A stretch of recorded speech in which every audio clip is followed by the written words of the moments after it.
बिस्मिल्लाहिर्रहमानिर्रहीम। अस्सलाम वालेकुम मुअज़्ज़ज़ नाज़रीन, आज की वीडियो में हम वाजिबात नमाज के बारे में बयान करेंगे। तो सबसे पहले वाजिबात नमाज क्या है, उन चीज़ों को कहती है जिनका नमाज में अदा करना ज़रूरी है। अगर उनमें से कोई चीज़ भूली से छूट जाए तो सजदे सहवा कर लेने से नमाज दुरुस्त हो जाती है, और भूली से छूटने के बाद सजदा सहवा न किया जाए या कसदन कोई चीज़ छोड़ दी जाए तो नमाज का लौटाना वाजिब होता है। नमाज के 14 वाजिबात है। सबसे पहले फ़र्ज़ नमाज़ों की पहली 2 रकातों को क़िरात के लिए मुकर्रर करना है। फ़र्ज़ नमाज़ों की तीसरी और चौथी रकात के अलावा तमाम नमाज़ों की हर रकात में सूरह फ़ातिहा पढ़ना है। फ़र्ज़ नमाज़ों की पहली 2 रकातों में और वाजिब और सुन्नत और नफल नमाज़ों की तमाम रकातों में सूरह फ़ातिहा के बाद कोई सूरत या बड़ी एक आयत या छोटी 3 आयतें पढ़ना।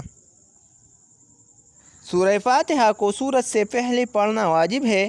क़िराअत और रुकू में और सजदों और रकातों में तरतीब कायम रखना यानी तरतीब अरकान।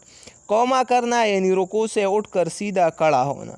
जलसा यानी दोनों सजदों के दरमियान बैठना ये वाजिब है। तादील अरकान यानी रुकू सजदा वगैरह को इत्मीनान से और अच्छी तरह अदा करना। कायदा औला यानी 3 और 4 रकात वाली नमाज़ों में 2 रकातों के बाद तशहुद की मिक़दार बैठना।